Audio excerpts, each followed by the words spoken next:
तुमको याद होगा कि जिस समय डोनाल्ड ट्रंप का चुनाव परिणाम आया था और चुनाव डोनाल्ड ट्रंप जीते थे, तो मैंने कहा था कि ये कीमत तो आपको चुकानी पड़ेगी, आपको मतलब हिंदुस्तान को चुकानी पड़ेगी। तो उसमें भी डॉलर बहुत मजबूत हुआ था और अब की भी डोनाल्ड ट्रंप के आने के बाद डॉलर लगातार मजबूत होता जा रहा है, रुपया गिर रहा है। तो भारत भी उसके चपेट में आएगा, कोई भारत को अलग से कोई नहीं मिलेगा। अब भारत कैसे, प्रधानमंत्री मोदी और वित्त मंत्री निर्मला सीतारमण इस संकट से कैसे निकलते हैं, इस समस्या से कैसे उभरते हैं। एक बात लोग लगातार कह रहे हैं, एक चीज कि मार्केट कमजोर हुआ है। क्या अमेरिका के रिश्ते से इन सब चीजों से कोई फर्क पड़ा है? शेयर बाजार गिरा हुआ है, स्तर है। हाँ आप इसे हाँ थोड़ा बढ़िया समझा पाएंगे? व्यूअर्स के कई भ्रम हाँ, जो है उससे दूर हो जाएंगे। नहीं नहीं, हाँ नहीं मनीष जी, अब जो नए होंगे उनको मैं नहीं कह सकता, लेकिन जो अपने रेगुलर दर्शक हैं उनको याद होगा कि जिस समय डोनाल्ड ट्रंप का चुनाव परिणाम आया था और चुनाव डोनाल्ड ट्रंप जीते थे, तो मैंने कहा था कि ये कीमत तो आपको चुकानी पड़ेगी, आपको मतलब हिंदुस्तान को चुकानी पड़ेगी। कि डोनाल्ड ट्रंप को अपना देश लुटा के थोड़ी आपकी मदद करेगा, वो जो मदद करनी है वो अभी हम लोगों ने बात करी। लेकिन डोनाल्ड ट्रंप का जो पिछला कार्यकाल याद करिए, तो उसमें भी डॉलर बहुत मजबूत हुआ था और अब की भी डोनाल्ड ट्रंप के आने के बाद डॉलर लगातार मजबूत होता जा रहा है, रुपया गिर रहा है, रुपया गिर रहा है। और इसका कैसे सामना करेंगे प्रधानमंत्री मोदी, ये बड़ा संकट है उनके सामने, बड़ी समस्या के लिए बड़ा संकट है कि रुपए की गिरावट कैसे रोकी जाए, क्योंकि वो आदमी अपना अपनी करेंसी को तो मजबूत करेगा ही, और ये उस आदमी की खूबी है, वो बिजनेसमैन आदमी है। तो ये आज की समस्या, मैंने कहा ना, जिस दिन उसका रिजल्ट आया तो मैंने कहा था एक ही चीज जो सबसे ज्यादा परेशान कर, पूरी दुनिया को परेशान कर रही है, ऐसा नहीं कि केवल कोई भारत के ऊपर गाज गिर रही है।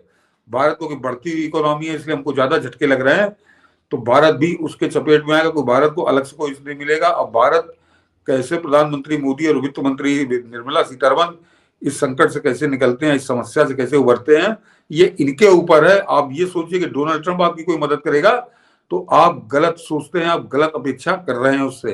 वो अपने देश को तो मजबूत करेगा। अब ये आप ये तो फिर आप वही वाली बात कर देंगे कि जब पाकिस्तान कहता कि भारत, हम भारत की वजह से कमजोर हो जा रहे हैं। अरे भारत अपने आप, भारत तो उसकी तो बात ही नहीं कर रहा।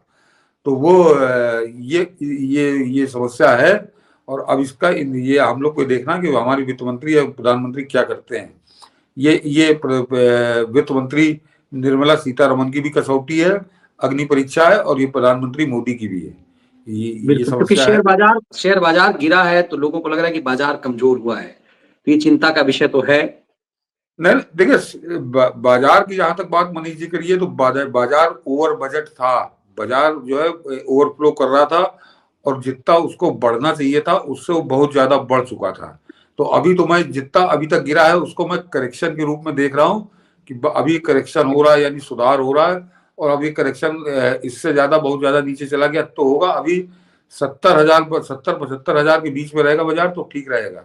ये करेक्शन था, और इसकी ये संभावना बहुत पहले से व्यक्त की जा रही थी। डोनाल्ड ट्रंप के आने के बाद से पूरे ग्लोबल इक्वेशन बदले हैं, और उसमें जो उद्योगपति, जो खासकर जो फॉरेन के इन्वेस्टर थे, एफआईआई जिसको हम लोग कहते हैं, वो पैसा निकाल कर किसी और मार्केट में जा रहे हैं। तो जाहिर सी बात है यहाँ पे पैसा कम हो रहा है। लेकिन मैं फिर कह रहा हूँ कि वो आपको जो रोज नजर आता है उसको अगर आप अलग हटा दीजिए, तो जो भारत के जो शेयर मार्केट है या जो भारत की आर्थिक स्थिति है वो कहीं से कमजोर नहीं हुई है 1% भी। ये जो आप ओवरफ्लो था या ओवर बजट आप कह सकते हैं, उसका एक परिणाम है, और वो करेक्शन होगा, क्योंकि अब डोनाल्ड ट्रंप दूसरे तरीके से अमेरिका से बैठ के चला रहे हैं। और अब ये तो कोई चाहे जितनी बातें करे, अमेरिकन इकोनॉमी से पूरी दुनिया की इकोनॉमी प्रभावित होती है, ये सत्य है।